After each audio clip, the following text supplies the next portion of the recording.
Om Swastiastu. Assalamualaikum warahmatullahi Salam nama budaya. Selamat sore Ibu dan teman-teman. Perkenalkan nama saya Skolastika Bulu, NPM 0011, Prodi S1 Pendidikan Biologi. Pada kesempatan ini saya akan menjelaskan sebuah materi dalam bentuk PowerPoint dengan nama mata kuliah Anatomi Fisiologi Manusia.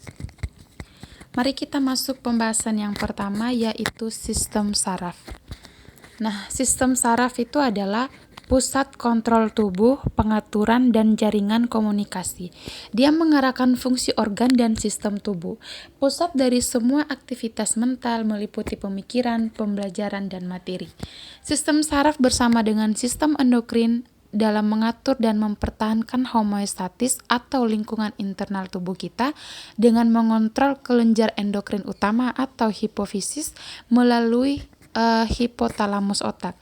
Sistem saraf terdiri dari organ, terutama otak, sumsum tulang belakang, saraf, dan ganglia.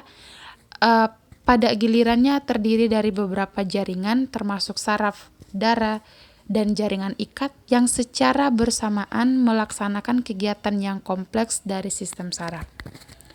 Kemudian di sini sistem saraf dapat dikelompokkan dalam 3 kategori umum atau fungsinya, yaitu yang pertama ada fungsi sensorik, kemudian yang kedua fungsi integritas, dan yang terakhir atau ketiga ada fungsi motorik. Mari kita bahas satu persatu. Yang pertama ada fungsi sensorik, yaitu menggunakan jutaan reseptor sensoriknya untuk memantau perubahan yang terjadi baik di dalam dan di luar tubuh. Informasi yang dikumpulkan disebut input sensorik. Kemudian yang kedua ada fungsi integritas, yaitu memproses dan menafsirkan input sensorik, kemudian memutuskan apa yang harus dilakukan pada saat itu. Nah, proses ini disebut integritas. Kemudian yang terakhir ada fungsi motorik, yaitu sistem saraf mengaktifkan organ elektron atau otot dan kelenjar untuk menimbulkan respon. Nah, proses ini disebut output motorik. Kemudian di sini juga ada gambar sistem saraf, yaitu sistem saraf perifer diolah ke otak, kemudian dia keluar atau motorik. Kemudian selanjutnya kita akan membahas tentang neuron. Nah, neuron atau sel saraf adalah unit struktural dan fungsional dari sistem saraf. Mereka adalah sel halus yang khusus atau spesifik untuk menghasilkan dan mengirimkan input saraf. Neuron memiliki 2 karakteristik fungsional yang unik, yaitu iritabilitas dan konduktivitas. Setiap neuron memiliki 3 bagian. Yang pertama ada badan sel, kemudian yang kedua 1 atau lebih dendrit, dan yang terakhir ada 1 akson. Kemudian kita lanjut, di sini sudah ada gambarnya, dapat dilihat dari gambar tersebut. Di sini terdapat gambar akson. Kemudian kita akan lanjut membahas satu persatu tentang 3 jenis akson tadi. Yang pertama ada badan sel, yaitu merupakan bagian yang paling besar dan sel saraf. Setiap badan sel saraf itu mengandung inti tunggal. Nah, inti ini merupakan pusat kontrol sel. Badan sel berfungsi untuk menerima rangsangan dari dendrit dan meneruskan ke akson. Pada badan sel saraf itu terdapat inti sel, sitoplasma dan mitokondria, sensotrosom, badan Golgi, dan lisosom. Kemudian ada dendrit. Nah, itu merupakan serabut sel saraf pendek dan bercabang seperti pohon. Nah, dendrit itu merupakan peluasan dari badan sel. Kemudian secara struktural juga ada 3 jenis neuron. Yang pertama ada neuron unipolar, yaitu memiliki 1 akson yang bercabang. Kemudian yang kedua neuron bipolar, yaitu memiliki 1 akson dan 1 dendrit. Kemudian yang terakhir neuron multipolar, yaitu memiliki 1 akson dan banyak dendrit.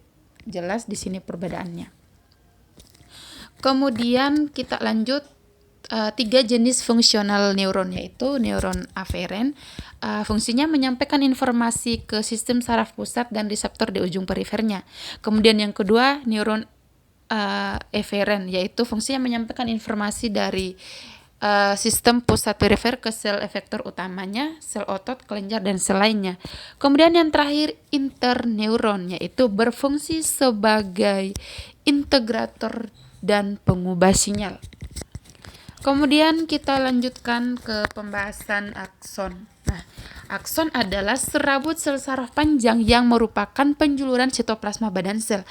Akson hilok adalah proses panjang dari saraf yang mulai secara tunggal akan tetapi dapat bercabang dan pada ujungnya itu memiliki banyak perpanjangan halus disebut terminal akson yang disebut neurofibri.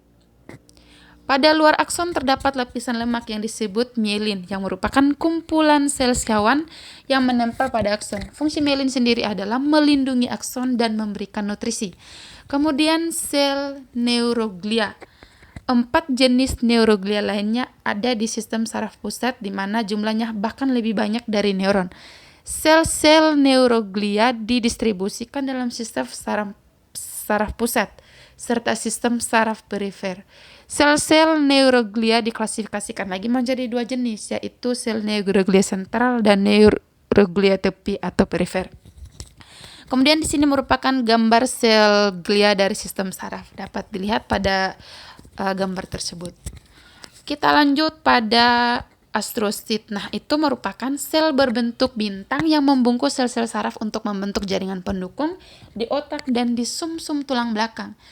Astrosit juga itu bercabang dengan epitel pembuluh darah untuk membentuk sawar darah otak yang melindungi neuron dengan mengatur secara ketat antara pertukaran material antara darah dan neuron.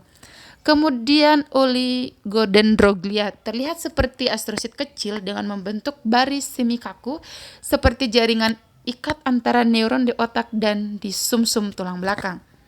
Sel mikroglisis adalah sel kecil yang melindungi sistem saraf pusat, berperan untuk menelan dan menghancurkan mikroba seperti bakteri. Kemudian yang terakhir ada sel ependimal, yaitu dia melapisi ventrikal otak yang yang berisi sebuah cairan. Kemudian di sini juga ada gambar sekalian penjelasan pelepasan neurotransmitter. Di sini juga sudah ada dilengkapi gambar. Sekian penjelasan dari saya, mohon maaf jika ada salah pengitikan dan salah pengucapan kata. Saya tutup dengan para pesanti. Om Santi Santi Santi Om. Assalamualaikum warahmatullahi wabarakatuh. Salam nama budaya. Terima kasih.